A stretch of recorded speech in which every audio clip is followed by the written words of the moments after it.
Our next topic is applications of radioisotopes. इसमें हम देखते हैं पहले that is radio carbon dating. Applications of radio isotopes. इसमें फर्स्ट हम देखते हैं that is radio carbon dating. This technique is used to find the age of historic and archaeological organic samples. जो पुरानी चीजें रहती हैं और आसार कदीमा जो हमको मिलता है सब, तो उससे उसका एज मालूम करने के लिए this technique is used, that is known as radiocarbon dating. जैसे यहाँ पे एज मालूम करना है, age of old wood sample, animal और ह्यूमन फॉसिल्स, एनिमल और ह्यूमन फॉसिल्स जो सब बाकियात रहते हैं एनिमल और ह्यूमन के, तो उनके यहाँ पे एज मालूम करने के लिए जिस टेक्निक का यूज किया जाता है that is known as radiocarbon dating. अब जो रेडियो एक्टिव C14 है, it is one of the radioactive isotope of carbon. It is radioactive in nature and it is formed in the upper atmosphere. upper atmosphere में ये prepare होगा. कैसे इसका preparation होगा? It is formed by bombardment of neutrons from cosmic rays on nitrogen 14. ये nitrogen 14, nitrogen 714, इसके ऊपर neutrons का बम्बार्डमेंट होगा. ठीक है, जब न्यूट्रॉन्स का बम्बार्डमेंट होगा at that time we will get C14 plus 1 proton is emitted. C14 it is formed in the upper atmosphere by the bombardment of neutrons from cosmic rays. ये जो neutrons रहेंगे ये कॉस्मिक रेज से मिलेंगे, इनका bombardment nitrogen 14 पे होगा and we will get C14. Now this C14 combines with atmospheric oxygen and it will form CO214. इसका कॉम्बिनेशन होगा एटमॉस्फेरिक ऑक्सीजन के साथ and there is a formation of CO214 and it CO214 mixes with ordinary CO212. इसके साथ इसकी mixing हो जाएगी. ठीक है, अब जो कार्बन डाइऑक्साइड है, आपको पता है carbon dioxide is absorbed by animals during the process of photosynthesis. हाँ, and animals eat plants. Therefore C14 becomes the part of plants and animal bodies. Carbon dioxide atmosphere में इनको प्लांट्स एब्सॉर्ब करेंगे during the process of photosynthesis, और जो animals रहेंगे वो plants को consume करते हैं. तो जो CO2 है इन the form of CO214 and CO212, ये दोनों हमको प्लांट्स और एनिमल्स में मिलेंगे. अब ये जो रेशो रहता है CO214 CO212, ये जो रेशो है ये फिक्स है. जब प्लांट्स और एनिमल्स जिंदा रहेंगे तो ये रेशो फिक्स रहेगा and this ratio is equal to 1.3 into 10⁻⁻12. जब प्लांट डाई हो जाएंगे, वो मर जाएंगे जब, तो ये जो रेशो रहेगा अब ये नहीं बन रहे, इनका एब्सॉर्प्शन रुक गया प्लांट्स में, एनिमल्स में कंजम्पशन, तो ये जो रेशो रहेगा ये चेंज होना स्टार्ट हो जाएगा. ठीक है, अब जब प्लांट डाइज होगा, फोटोसिंथेसिस का प्रोसेस नहीं होगा उसमें, तो ये जो रेशो रहेगा, ये रेशो, दिस रेशो डिक्रीजेस, ये रेशो कम होने लगेगा. अब रेशो कम होने लगा है, इसका मतलब it is one of the radio active. इसका डीके का प्रोसेस स्टार्ट हो जाएगा. डीके ऑफ CO214 का प्रोसेस स्टार्ट होगा और इसका जो हाफ लाइफ पीरियड रहेगा C14 का, ये हाफ लाइफ पीरियड है 5730 ईयर्स. हाफ लाइफ पीरियड मतलब जितना इनिशियल अमाउंट रहेगा उसका हाफ होने के लिए ये इतना साल यहाँ पे लगेगा। ठीक है, तो यहाँ पे ये जो C14 है, C14,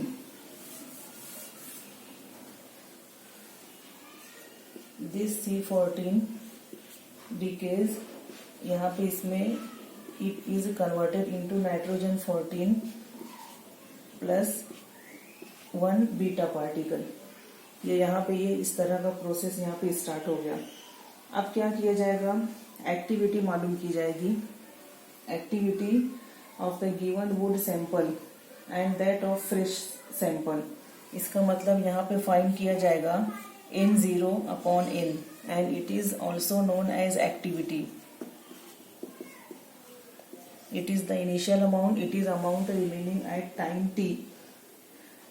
ठीक है, अब जो एक्टिविटी फाइंड की जाएगी, this activity of the sample is at the time of death of plant और एनिमल। एक्टिविटी फाइंड करने के बाद एज मालूम किया जाएगा यहाँ पे। अब एज के लिए पहले यहाँ पे फाइंड किया जाएगा, that is age time is equal to 2.303 upon lambda log to the base 10 of N0 upon N। अब यहाँ पे पहले हमको लगेगा decay constant. Decay constant is calculated by using this relation 0.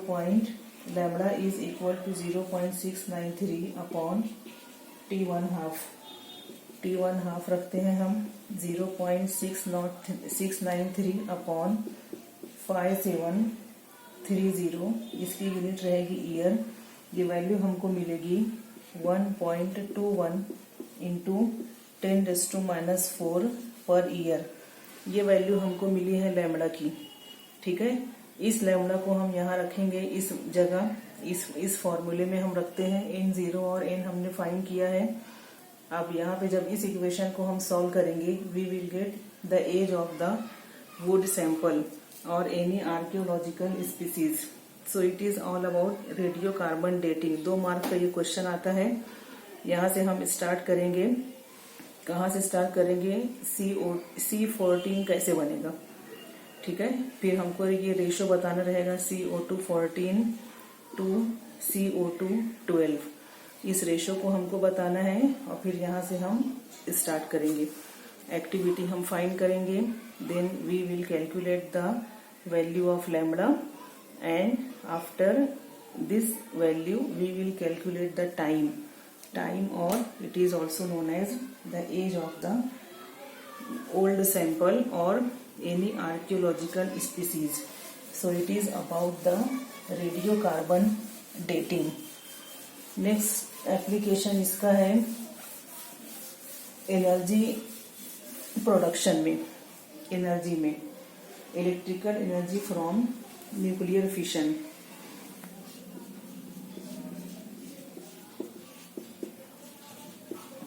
Electrical energy from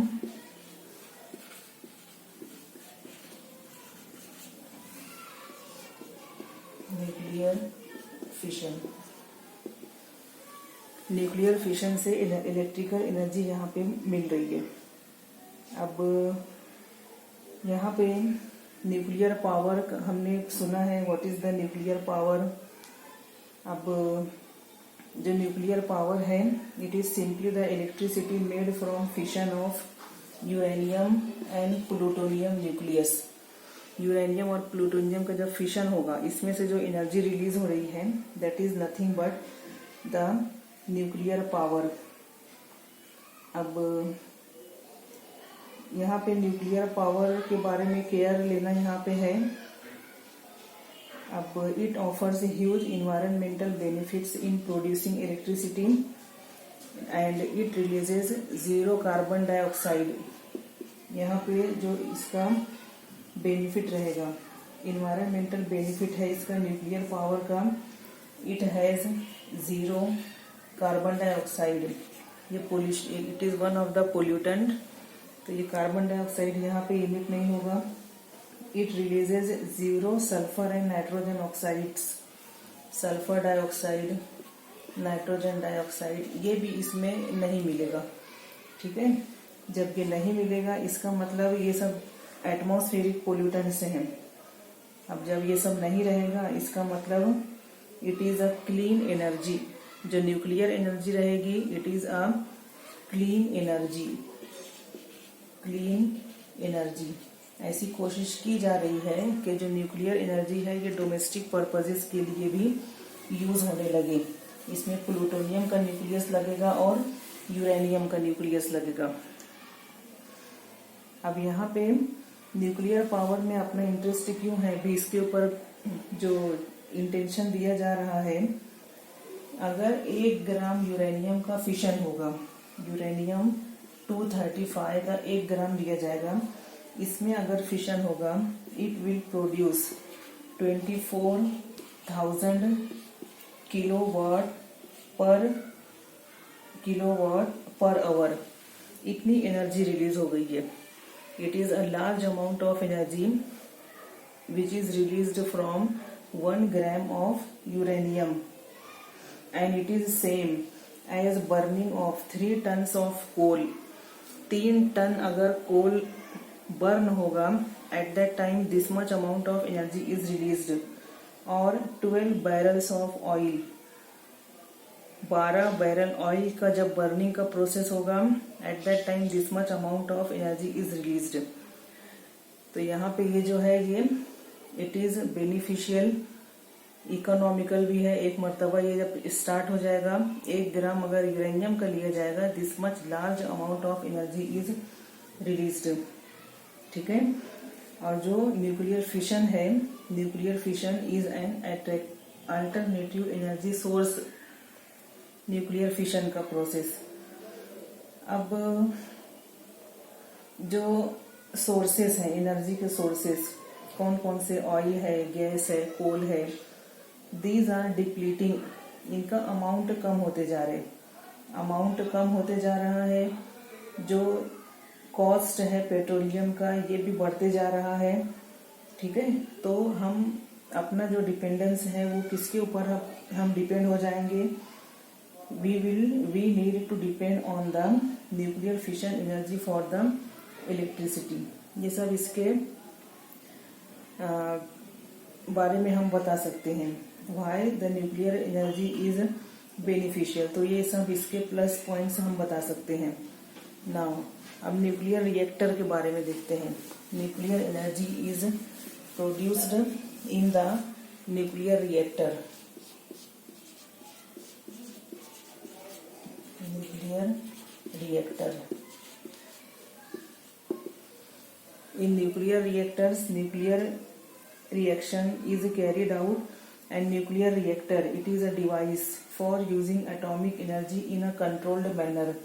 जो nuclear reactor है it is a device for using atomic energy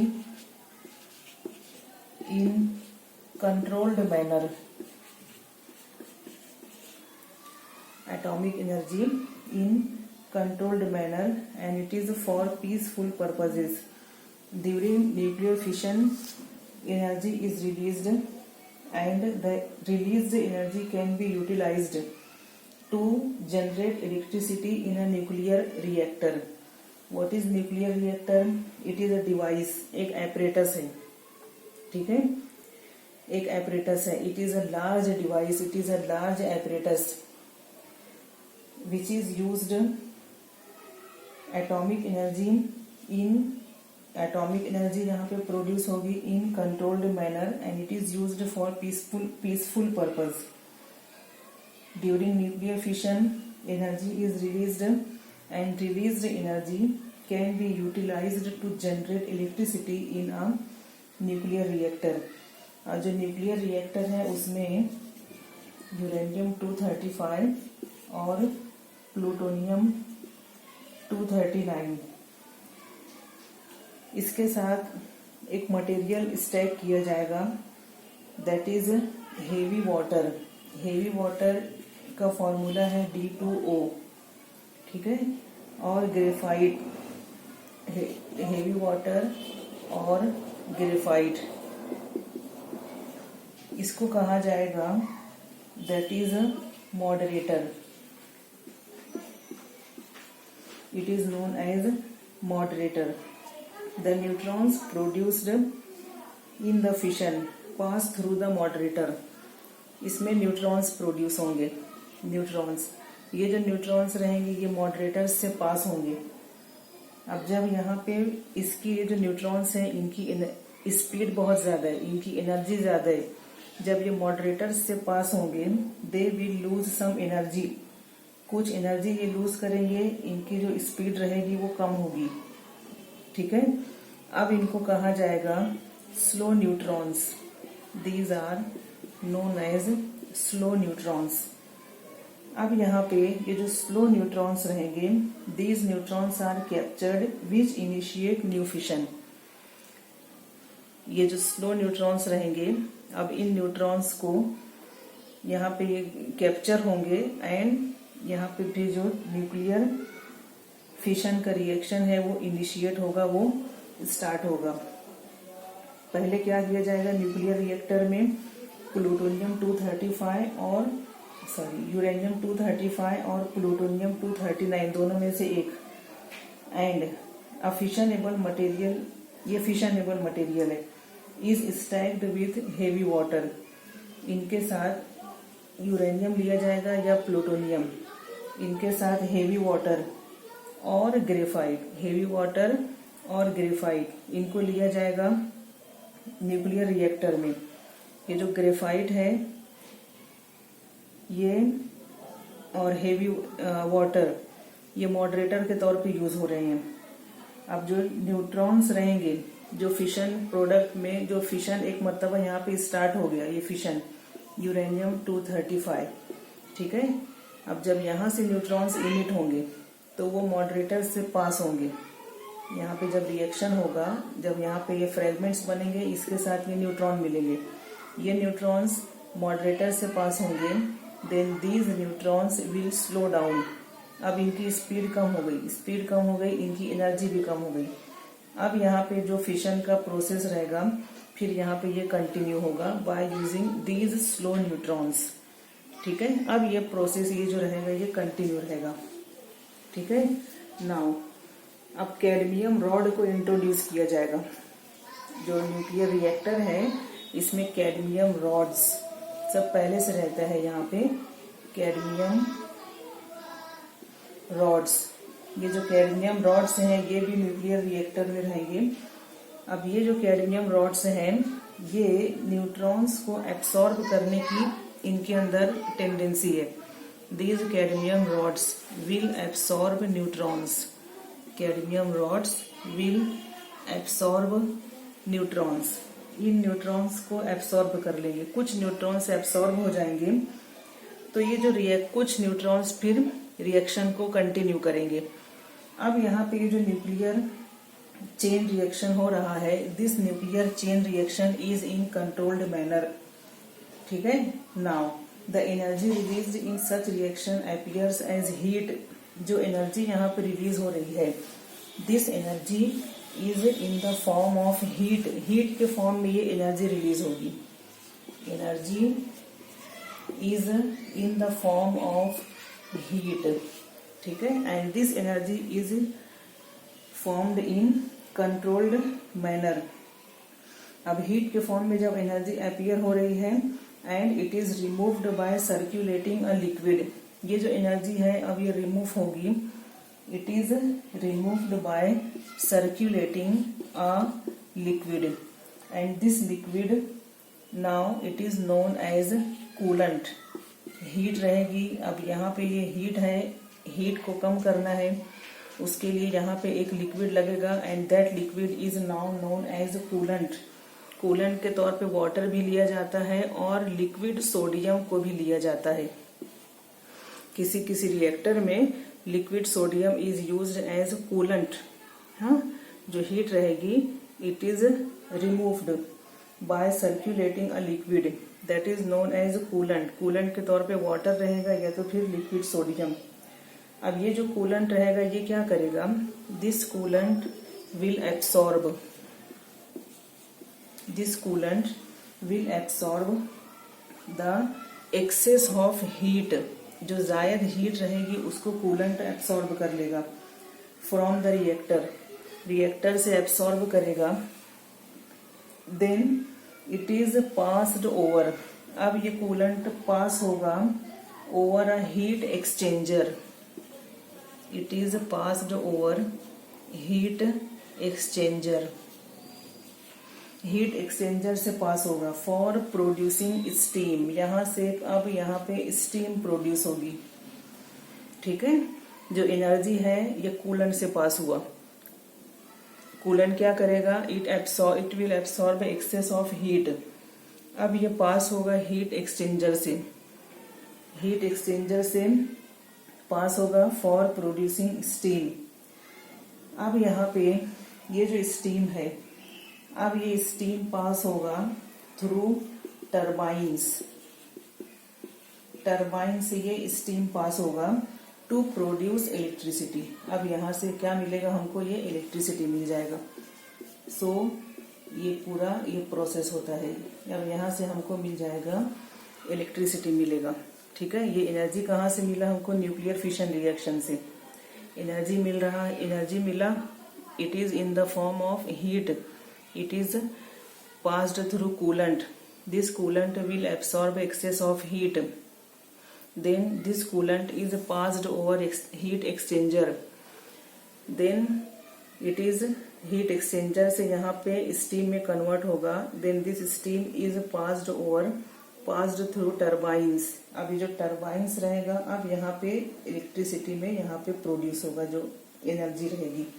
ठीक है, तो जो एटॉमिक एनर्जी है, thus the atomic energy produced, जो एटॉमिक एनर्जी प्रोड्यूस हो रही है, ठीक है, the atomic energy produced with the use of fission reaction can be controlled in the nuclear reactor.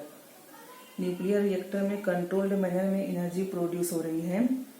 Explored for peaceful purposes such as conversion into electrical energy, generating power for civilian purposes ships, submarines etcetera. जो atomic energy है ये सब कहाँ कहाँ use हो सकती है, यहाँ पे सिविलियन पर्पजेज के लिए, शिप्स के लिए, सबमरीन्स के लिए, ये सब न्यूक्लियर एनर्जी का यूज किया जा सकता है। न्यूक्लियर एनर्जी कहाँ से हमको मिलेगी, कहाँ पे प्रोड्यूस होगी ये, it is in the nuclear reactor. Controlled manner में यहाँ पे रिएक्शन होगा एंड कंट्रोल्ड मैनर में इलेक्ट्रिसिटी प्रोड्यूस होगी and it happens in the nuclear reactor. What is nuclear reactor, it is a device और apparatus in which nuclear fission reaction is carried out in controlled manner. So now एक मरतबा और फिर सुन लीजिए आप, the atomic energy produced with the use of fission reaction can be controlled in the nuclear reactor, explored for peaceful purposes such as conversion into electrical energy generating power for civilian purposes, ships, submarines etc. ये सब nuclear reactor है। ये इतना बड़ा part इसका ये nuclear reactor का आता है। शॉर्ट नोट इसके ऊपर आ सकती है 2 या 3 मार्क के लिए। तो आपको अगर 2 मार्क के लिए क्वेश्चन आया, मिनिमम आपको 4 पॉइंट्स लिखने हैं, और अगर 6 मार्क्स के लिए 3 मार्क्स के लिए क्वेश्चन आया, you have to write at least 6 points. So it is about the nuclear reactor, it is another application of radio isotopes. Now next application है मेडिसिन्स में। बुक में पूरा टेबल दिया हुआ है एप्लीकेशंस का, you have to read that table, applications in medicines. Medicine में इसके एप्लीकेशंस क्या हैं? जो हॉस्पिटल से हैं, बड़े हॉस्पिटल्स हैं, बड़े शहर में अगर आप जाएंगे, hospitals and large medical clinics typically have a department of nuclear medicine. अभी आप सुनते होंगे कि उनको गामा रेडिएशन दिया गया, रेडिएशन लाइट लगाया गया। अक्सर कैंसर के पेशेंट्स को ये दिया जाता है। सो it is one of the application of radio isotopes. ठीक है, कैंसरस सेल्स को डिस्ट्रॉय करने में गामा रेडिएशन का यूज किया जाता है। And several radioisotopes are used for treatment of fatal diseases. Fatal diseases का मतलब है इसमें जनरली कैंसर आता है, बहुत अब सुनने में आने लगा है। उनको लाइट लगाया गया, रेडिएशन दिया गया, तो ये सब रेडियो आइसोटोप्स के एप्लीकेशंस है। पूरा इसमें एक टेबल दिया हुआ है। डायग्नोस करने के लिए भी यूज होता है और ट्रीटमेंट के लिए भी यूज होगा। फॉर एग्जांपल यहाँ पे क्रोमियम का जो क्रोमियम 51, इसका एटॉमिक नंबर 24 है। ये यूज होता है, इसमें से गामा रे इमिट होगा और ये स्प्लीन इमेजिंग के लिए यूज होगा। ये स्प्लीन इमेजिंग, स्प्लीन का जब यहाँ पे स्टडी करना रहेगा, उसमें कुछ डिसऑर्डर फाइंड करना है, that this isotope is used. Fe है 59, एटॉमिक नंबर 26। इसमें से यहाँ इट इज द, इसमें से जो पार्टिकल मिलेगा that is beta particle and gamma radiation. Bone marrow का जो फंक्शनिंग है, बोन मैरो हड्डी का गूदा, बोन मैरो का जो फंक्शनिंग है उसको स्टडी करने के लिए इस आइसोटोप का यूज किया जाता है। ये डायग्नोस करना है यहाँ पे किसमें, यहाँ पे किसकी फंक्शनिंग में कुछ इरेगुलरिटी है। और जो ट्रीटमेंट है दैट इज, ये है फॉस्फोरस का isotope, phosphorus 35। It is used for treatment of leukaemia. ये ल्यूकेमिया के लिए ये यूज किया जाता है। कोबाल्ट 60 है, it is used for cancer treatment. Cancer treatment में इसका यूज किया जाता है। Then iodine 131, atomic number 53। Cobalt का एटॉमिक नंबर 27 है। Iodine 131, it is used for thyroiditis. Thyroid क्या कैंसर है अगर, तो उसके ट्रीटमेंट के लिए आयोडीन 131 यूज किया जाता है। Radium 226, atomic number 88, it is used for treatment of tumours. Tumours को डिस्ट्रॉय करना है, कैंसरस सेल्स हैं। ट्यूमर क्या रहते हैं, सब जो टिश्यूज रहते हैं वो सब ऐसे कलेक्ट हो जाते हैं, सब ट्यूमर बन जाता है वो। तो उन सेल्स को डिस्ट्रॉय करने के लिए इसमें से बीटा माइनस और गामा रेडिएशन का यूज करके ट्यूमर्स को डिस्ट्रॉय किया जाता है। It is also one of the source of beta particle and gamma radiation. So these are the different uses of radio isotopes in medicine. ठीक है, अब यहाँ पे जो थेरापेटिक रेडियो आइसोटोप्स हैं, these are used to destroy abnormal cancerous cells. What is the meaning of cancer? Malignant growth of sales, जो abnormal growth sales का होने लगता है, उसमें फिर इन आइसोटोप्स का यूज किया जाता है। सो it is one of the application of radio isotopes in medicine. Now इसके दूसरे जो एप्लीकेशंस हैं, other applications of radio isotopes, other applications of radio isotopes.